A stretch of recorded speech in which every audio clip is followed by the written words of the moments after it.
ఎండాకాలం రాకముందే భాగ్యనగరంలో నీళ్ల బాధలు సురువైనాయట. దాహం దాహం అని అడిగినా అక్కడి మున్సిపాలిటీ వాళ్ళు పట్టించుకుంటలేరా ఎట్లా ఏమో కానీ ట్యాంకర్లు నీళ్ళని తెప్పించుకొని మరి ఇండ్లల్లో చెంబు తపాలాల దగ్గర నుంచి ఎవ్వి పడితే అవి గిలాసాల దాకా అన్నింటినీ ఇడిచిపెట్టకుండా నిండా నింపి పెట్టుకుంటున్నారట.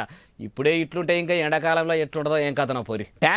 ట్యాంకర్లు తెప్పించుకొని అడ్వాన్స్గా ఇగో ఇట్లా సంపులల్లో నింపుకుంటుర్రు. నీళ్ల సంపులను నీట్గా సాపు చేసుకొని మరీ నిల్వ చేసుకుంటుర్రు. ఎండలు సురువే కాకపోయా ఇప్పుడే నీళ్లకు ఇక్కట్లు మొదలైనట్టే ఉన్నాయి కదా. అంటే ఉండే చెప్పుర్రి ఆనాడు భాగ్యనగరంలో 1,00,000 మంది బతికేటట్టు అంచనా వేసుకొని హైదరాబాద్ను నిర్మించుకుంటే సకల సవలతులు చేసుకుంటే ఇప్పుడేమో ఆకాశానికి మెట్లేసుకున్నట్టు అంతస్తుల మీద అంతస్తులు లేపుకొని కోట్ల జనం ఉంటే తిప్పలు తక్లీవులు కాకుంటే ఏమైతే ఈ చెప్పుర్రి. ఇటువంటి కథలు అయితే అని చెప్పి మలి సర్కారు ముందుగానే మీటింగ్ పెట్టి రాష్ట్రంలో ఉన్న రిజర్వాయర్లలో నీళ్లు నింపి లస్కర్ పట్టణానికి తీసుకొని పోవాలి అని ఆర్డర్ కూడా చేసిండు. కాబట్టి ఎప్పటోలే కాకుండా ఈ ఏడు ఎండాకాలంలో చేపాటోళ్ళు నీళ్ల సవలతులు సక్కనే చేస్తట్టున్నారు కావచ్చు అంటారు. ఈ ముచ్చట తెలిసిన